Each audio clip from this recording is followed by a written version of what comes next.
They say every dessert has a story, but some are so sweet, so full of life, that even time can't forget them. Picture a faded, hand-stitched recipe book, its pages yellowed, its edges soft from years of loving use. You can almost smell vanilla, cinnamon, and cocoa drifting from its worn paper like whispers from kitchens long gone.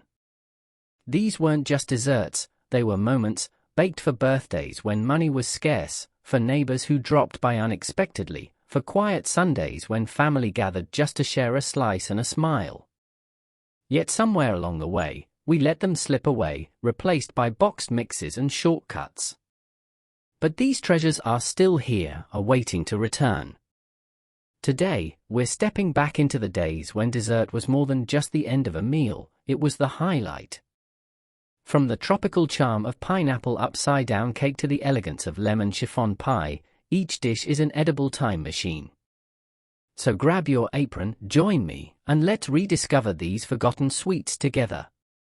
And hey, if these stories stir a memory, share it in the comments. Don't forget to like, share, and subscribe so you never miss another delicious journey through America's lost recipes.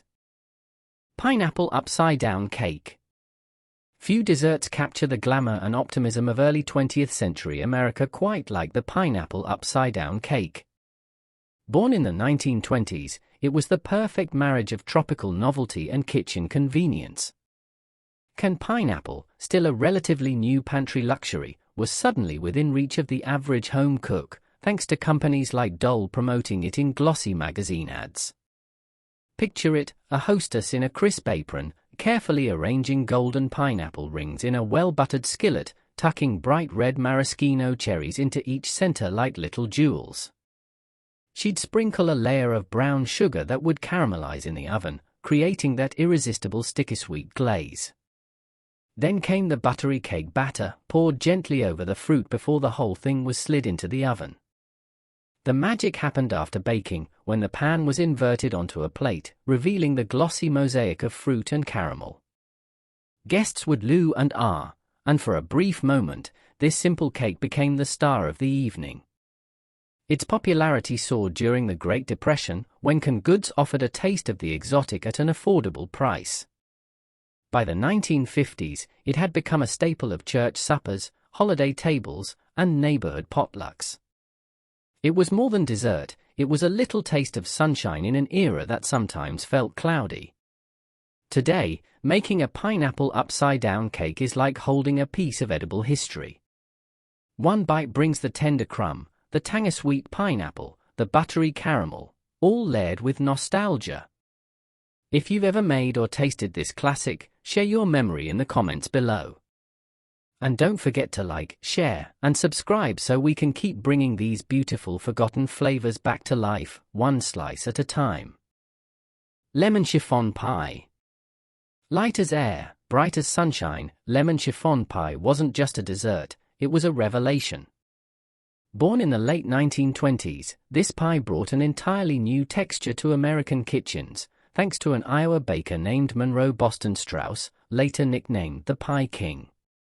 Before his invention, pies were either custard smooth or fruit-filled. Strauss dared to imagine something different, a pie as delicate as a cloud.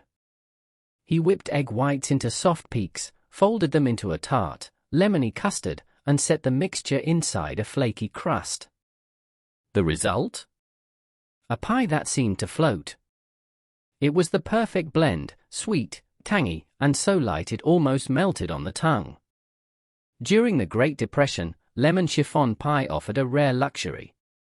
Lemons were inexpensive, sugar was a pantry staple, and the airy filling stretched a few ingredients into something special enough for Sunday dinner. In the post-war 1940s and 1950s, its sunny color and refreshing flavor made it a darling of spring luncheons, wedding showers, and magazine covers. Imagine the scene, a dining table draped in a pastel tablecloth, a vase of fresh daisies, and in the center, this shimmering pie, its pale yellow filling crowned with soft peaks of whipped cream. Guests would take a bite, close their eyes, and smile, as if tasting summer itself. Even today, Baking a lemon chiffon pie feels like stepping back into a time when desserts were designed to impress without overwhelming. Its lightness is a gentle reminder that sometimes, the sweetest things don't have to be heavy. Have you ever tasted a slice of chiffon magic? Share your story in the comments below, and remember to like, share, and subscribe so we can keep serving you these unforgettable slices of America's dessert history. Banana pudding icebox. In the warm kitchens of the American South, banana pudding icebox was more than just dessert, it was comfort served in a dish. Its roots trace back to the early 20th century, when bananas, once an exotic luxury, became widely available thanks to improved shipping and refrigeration. Southern cooks embraced the fruit wholeheartedly, pairing it with another newcomer that was sweeping the nation, vanilla wafers. The genius of the banana pudding icebox lay in its simplicity.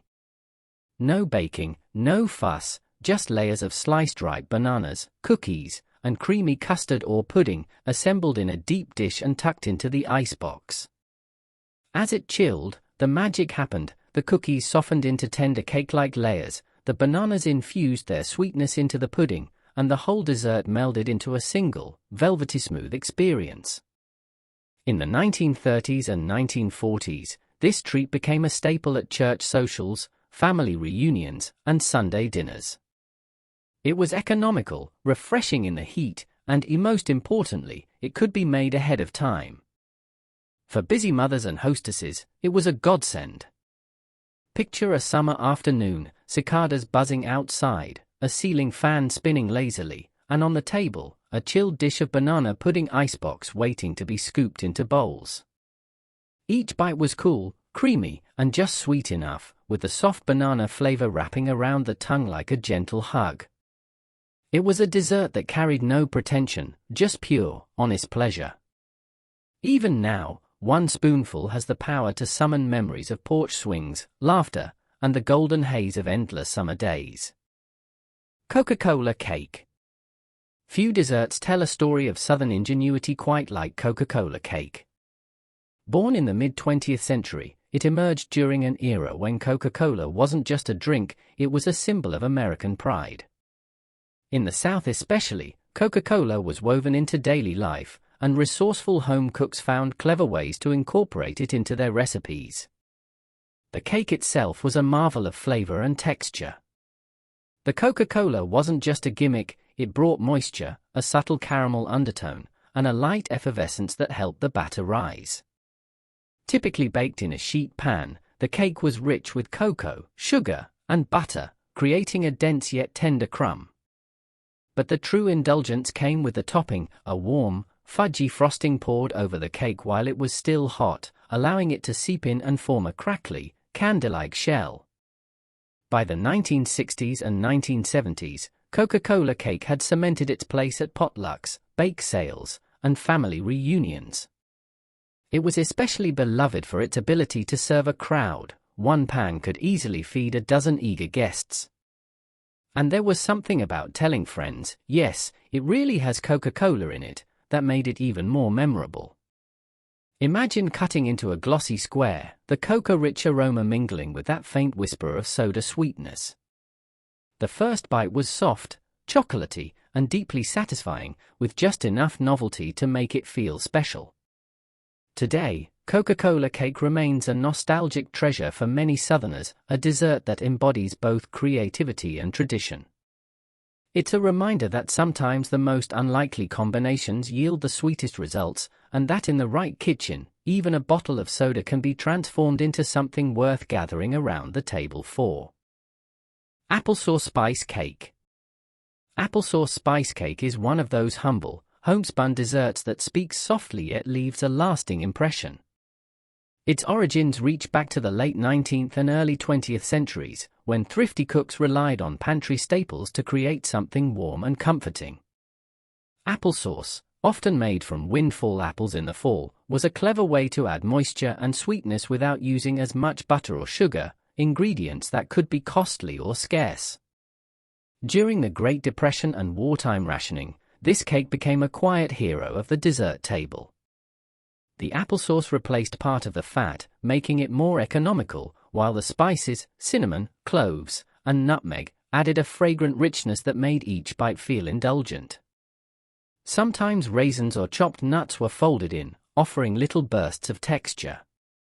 The baking process filled the whole house with an irresistible aroma, a mix of baked fruit, brown sugar, and warm spice that seemed to wrap around you like a blanket. Served plain with coffee or topped with a simple glaze, it was never flashy, but it didn't need to be. Its charm lay in its honesty. Picture a chilly autumn afternoon, leaves skittering across the porch, and a family gathered in the kitchen. A freshly baked applesauce spice cake rests on the counter, still warm from the oven, steam curling up from its golden brown surface. Slices are cut thick, the tender crumb clinging to the knife, and as you take a bite, the spiced sweetness blooms gently on the tongue. This was a cake made not to impress, but to nourish, to bring people together over something simple, satisfying, and made with care. Even now, one taste can transport you straight back to those kitchen tables of another time. Sunshine cake. There's a reason it was called sunshine cake. Just one look at it could brighten a table, and one bite could lift the heaviest mood. Emerging in the early 1900s, this airy, golden confection was part of a wave of light cakes that delighted home bakers looking for something less dense than the butter-heavy desserts of the Victorian era. Sunshine cake was essentially the cheerful cousin of angel food cake, made with whipped egg whites for volume, but with the addition of egg yolks, which gave it a soft golden hue and a richer, fuller flavor. Unlike sponge cakes that could be dry if overbaked, sunshine cake had a tender, moist crumb that felt like a gentle embrace with each bite. It became especially popular in the 1920s and 1930s, when electric mixers made the laborious whipping of egg whites a bit easier. Served with a dusting of powdered sugar or topped with fresh fruit, it was a favorite at afternoon teas, ladies' luncheons, and springtime gatherings. Its light texture and bright appearance made it a symbol of optimism, a slice of edible sunshine during uncertain times. Imagine a lace-covered table on a breezy afternoon, the golden cake standing tall on a glass pedestal dish, its surface soft and airy. A slice yields easily under the knife, revealing a delicate crumb that all but melts in your mouth. Paired with strawberries and a dollop of whipped cream, it became a moment of pure joy. Sunshine cake wasn't about extravagance, it was about simple beauty, the kind that comes from good ingredients, a steady hand, and the belief that dessert should make people smile. Even today, baking one feels like opening the curtains on a bright spring morning. Graham cracker cream pie. Graham cracker cream pie is a dessert born from resourcefulness and a little kitchen ingenuity. It began appearing in American cookbooks in the early 20th century, right around the time graham crackers, originally marketed as a health food, were finding their way into sweet recipes. Cooks quickly realized that crushed graham crackers, mixed with a bit of sugar and butter, made a wonderfully crisp and flavorful pie crust without the need for rolling out pastry dough. The filling was simple yet luxurious, a silky custard made from milk, sugar, and eggs, thickened to perfection on the stovetop, and often flavored with vanilla or a hint of nutmeg. Once cooled in its crumbly graham cracker shell, the pie was crowned with a generous layer of whipped cream. Sometimes it was sprinkled with chocolate shavings or toasted coconut for a final flourish. Its charm lay in its balance, comforting, homey flavors presented in a pie that still felt special enough for company. In the 1930s and 1940s, it was a go-to dessert for busy homemakers, as it required only pantry basics and could be made ahead of time. The graham cracker crust offered a rustic sweetness that paired beautifully with the creamy filling, creating a texture contrast that kept each bite interesting. Picture a summer evening, the windows open to let in the warm breeze, a chilled graham cracker cream pie resting on the table. The crust crumbles just slightly under the fork, giving way to the smooth custard and the cool, airy whipped cream above it. Every bite carries that blend of simplicity and satisfaction, a reminder that great desserts don't need to be complicated to be memorable. It was a pie that didn't just feed a family, it brought them together, slice by slice. Date nut loaf. Date nut loaf is a slice of America's kitchen history that combines old-world ingredients with early 20th century baking trends. Dates, once considered a luxurious import, became increasingly affordable in the early 1900s as shipping routes expanded. Paired with walnuts, often gathered from local trees, it created a bread-like loaf that was as hearty as it was sweet. This loaf rose to popularity during the 1920s and 1930s, when it was promoted as a nutritious treat. In an era when desserts were expected to be both filling and wholesome, date nut loaf checked every box. The natural sweetness of chopped dates blended seamlessly with the earthy crunch of walnuts, all bound together in a moist, tender crumb. Molasses or brown sugar often deepened the flavor, giving it a warm, caramel-like richness. It was a favorite for afternoon tea, served in thick slices with a smear of cream cheese or butter. Wrapped in wax paper, it traveled well, making it a common inclusion in picnic baskets and holiday gift boxes. The loaf also had a practical side. Dates kept the bread moist for days, allowing families to enjoy it throughout the week. Picture a quiet winter evening, the kitchen filled with the scent of baking spices, a loaf cooling on the counter while snow falls softly outside. The first slice releases steam scented with cinnamon and fruit, and the texture is perfect, dense yet tender, with little bursts of sweet date and nutty crunch. Date nut loaf wasn't flashy, but it had staying power. It was the kind of recipe handed down on worn index cards, baked not to impress strangers but to comfort the people who mattered most. Even today, one bite can transport you back to a simpler, warmer moment in time. Cornflake macaroons. Cornflake macaroons are a charming reminder of mid-century kitchen creativity, proof that even the simplest pantry staples could be transformed into something special. This dessert began popping up in American community cookbooks in the 1940s and 1950s, when home cooks loved experimenting with new packaged foods. Cornflakes, originally marketed as a breakfast cereal, found their way into everything from casseroles to cookies, and here, they added a delightful crunch to a sweet, chewy treat. The recipe was disarmingly simple: sweetened condensed milk bound together shredded coconut and cornflakes, sometimes with a splash of vanilla or almond extract. Dropped by spoonfuls onto a baking sheet, the mixture baked into golden clusters that were crisp on the outside and tender inside. Because they required no elaborate equipment and only a handful of ingredients, they became a go-to for bake sales, school lunches, and last-minute company. During the post-war years, when rationing had ended but thrift still shaped household habits, cornflake macaroons were the perfect blend of indulgence and practicality.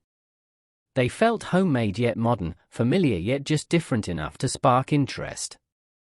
Imagine opening a metal cookie tin at Christmas time, the air scented with coconut and caramelized sugar, and finding these little golden mounds nestled in wax paper. The first bite gives a satisfying crunch before yielding to soft, sweet coconut, a texture contrast that made them irresistible to both children and adults. They weren't the kind of dessert you'd see on a glossy magazine cover, but they didn't need to be. Cornflake macaroons were about everyday joy, something quick to make, easy to share, and sure to disappear faster than you expected. Icebox Eclair Cake. The Icebox Eclair cake is one of those mid-century marvels that proved elegance didn't have to mean hours in the kitchen. Emerging in the 1950s and 1960s, it was part of the icebox dessert craze, a trend fueled by the growing popularity of home refrigerators. Hostesses embraced these no-bake creations for their ease, beauty, and the fact that they could be prepared in advance. This cake borrowed its name and inspiration from the French éclair but cleverly sidestepped the labor-intensive cheese pastry and pastry cream. Instead, layers of graham crackers stood in for the pastry, with rich vanilla pudding, often from a boxed mix, serving as the cream. Between each layer, the pudding soaked slightly into the crackers, softening them into a tender, cake-like texture. The crowning touch was a glossy layer of chocolate glaze poured over the top, evoking the classic éclair finish. After several hours, or ideally overnight, in the icebox, the flavors melded beautifully, creating a dessert that's sliced neatly into picture-perfect squares. In suburban kitchens of the 1960s, this cake was a guaranteed crowd-pleaser at potlucks and bridge club gatherings. It looked sophisticated, tasted indulgent, and yet was achievable even for a busy homemaker juggling a dozen other tasks. Picture opening the refrigerator to reveal a chilled pan, the chocolate topping firm yet inviting. As the knife glides through, you see those perfect alternating layers of golden cracker and creamy filling. The first bite offers the familiar sweetness of pudding, the subtle crunch gone soft of the crackers, and the satisfying richness of chocolate, all without turning on the oven. Icebox eclair cake wasn't just a dessert, it was a celebration of convenience and creativity, a perfect symbol of the era when America was learning to love quick, beautiful, and irresistibly delicious recipes. Icebox fruitcake. Icebox fruitcake was the holiday dessert that defied tradition. At a time when baked fruitcakes were dense, heavy, and, let's be honest, sometimes dreaded, the Icebox version offered something refreshingly different. Rising to popularity in the mid-20th century, it was a no-bake marvel, assembled from a mix of pantry staples and festive ingredients, then chilled until firm.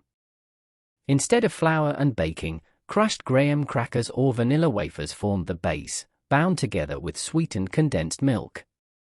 Chopped nuts, candied cherries, pineapple, raisins, and sometimes shredded coconut were folded in, creating a vibrant mosaic of color and texture. The mixture was pressed into loaf pans, wrapped tightly, and tucked into the icebox for several days, allowing the flavors to mingle and deepen. This was a fruitcake you could slice without fear of crumbling, or of polite smiles hiding reluctant bites. Sweet, chewy, and just a little sticky, it had a charm all its own. Families loved it because it could be made well ahead of Christmas, freeing up the oven for other holiday baking. Imagine a snowy December evening, the kitchen softly lit, a platter of thin-sliced icebox fruitcake laid out beside mugs of coffee and cocoa. Each slice reveals its jewel-toned fruits against the warm, nut-speckled crumb.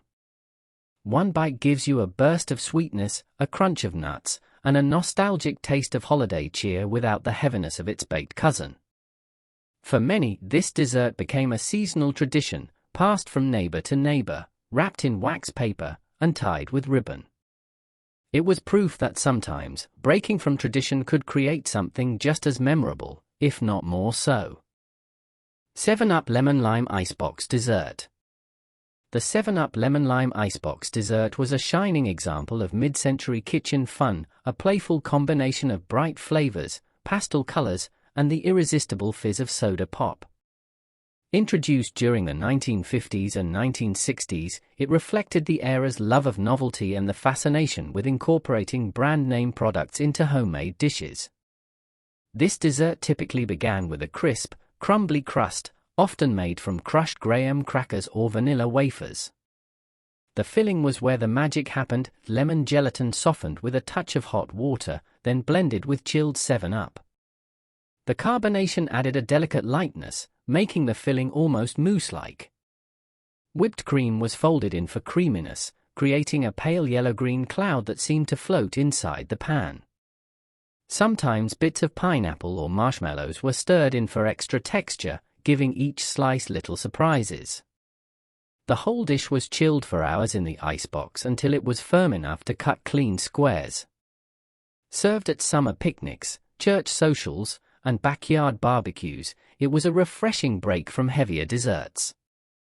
The citrusy tang of the lemon-lime blend paired perfectly with the sweet creaminess, and the subtle fizz gave it a playful edge that children especially loved.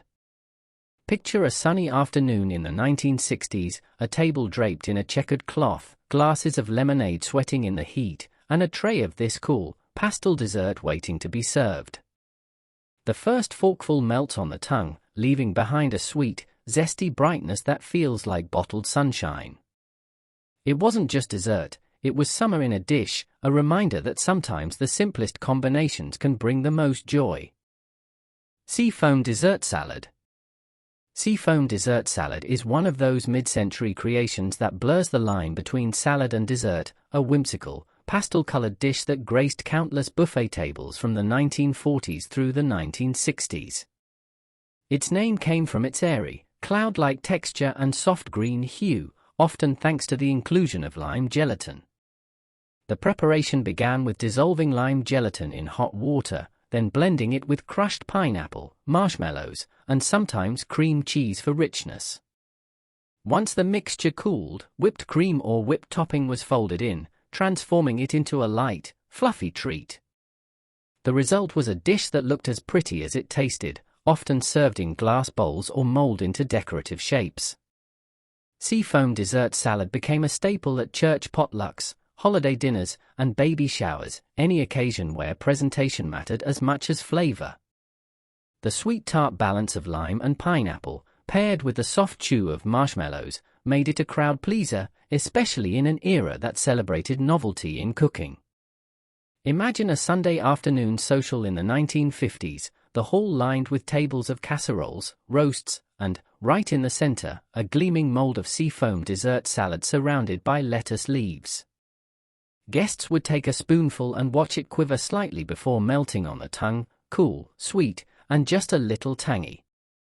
While it might seem quirky by today's standards, seafoam dessert salad was pure nostalgia for those who grew up with it. It carried the charm of a time when culinary creativity was measured in colors, textures, and the joy of bringing something beautiful and unexpected to the table. Coffee jelly. Coffee jelly is a dessert that feels like a direct time capsule from the 1960s and 70s, when coffee culture was beginning to boom in America, but iced lattes and frappuccinos were still decades away. Back then, coffee wasn't just for drinking, it was a flavor to experiment with, and one of the most charming results was this shimmering, bittersweet jelly. The method was simple yet elegant. Strong, freshly brewed coffee was sweetened with sugar, then mixed with unflavored gelatin until it set into a firm but wobbly cube. Once chilled, it could be cut into neat squares and served in glass dishes, often topped with sweetened whipped cream or a drizzle of evaporated milk. The presentation was striking, dark, translucent cubes against a cloud of white cream, almost like edible stained glass. Coffee jelly found its place at dinner parties, afternoon teas, and even as a light dessert after heavy Sunday roasts. It was a clever way to enjoy coffee's flavor without the heat, and it carried a grown-up sophistication that made it feel special. Imagine a summer luncheon in 1972, guests sitting under the shade of a backyard canopy, the air warm but breezy. Out comes a chilled parfait glass layered with cubes of coffee jelly and whipped cream. The spoon breaks through with a gentle jiggle, releasing that rich, roasted aroma before delivering a silky, bittersweet bite. In its heyday, coffee jelly embodied the adventurous spirit of mid-century desserts: minimal ingredients, maximum presentation. While it's rare to see on American tables today, the recipe has endured in pockets of the world, beloved by those who appreciate coffee in all its forms. Ham and banana hollandaise. Some vintage recipes make you pause, tilt your head, and wonder, what exactly were they thinking? Ham and banana hollandaise is one of those culinary curiosities, a dish born in mid-20th century America when home cooks loved daring combinations, often guided by the experimental spirit of food magazines and corporate recipe booklets. The concept was straightforward but strange: ripe bananas, peeled and wrapped snugly in thin slices of salty baked ham. These bundles were then arranged in a shallow baking dish, sometimes secured with toothpicks, and baked until warmed through. But the final flourish was what made the dish truly unique: a generous ladle of silky, buttery hollandaise sauce poured over the top just before serving. The flavor combination was unlike anything else. The sweet, mellow banana played against the savory ham, while the rich tang of the hollandaise tied it together. The presentation was often quite formal, with the glossy sauce catching the light on buffet tables during brunches, ladies' luncheons, or holiday spreads. It was the kind of recipe that reflected the era's fascination with mixing sweet and savory in unexpected ways. Think pineapple on ham, or turkey with cranberry sauce, but taken a step further into the world of bananas. Imagine it in a 1965 suburban dining room, the hostess emerging from the kitchen with a silver platter, guests leaning forward with curiosity, unsure if they should be excited or concerned. The first bite always brought a reaction, sometimes delighted surprise, sometimes polite confusion. While ham and banana hollandaise has largely vanished from modern menus, it remains a fascinating reminder of a time when American home cooking embraced bold experiments without fear of raised eyebrows. And there you have it, ham and banana hollandaise, a quirky bite from America's boldest cooking years. Would you dare to try it, or does it belong in the recipe vault forever? Share your thoughts in the comments, hit that like button, and don't forget to subscribe for more fascinating journeys into America's forgotten flavors.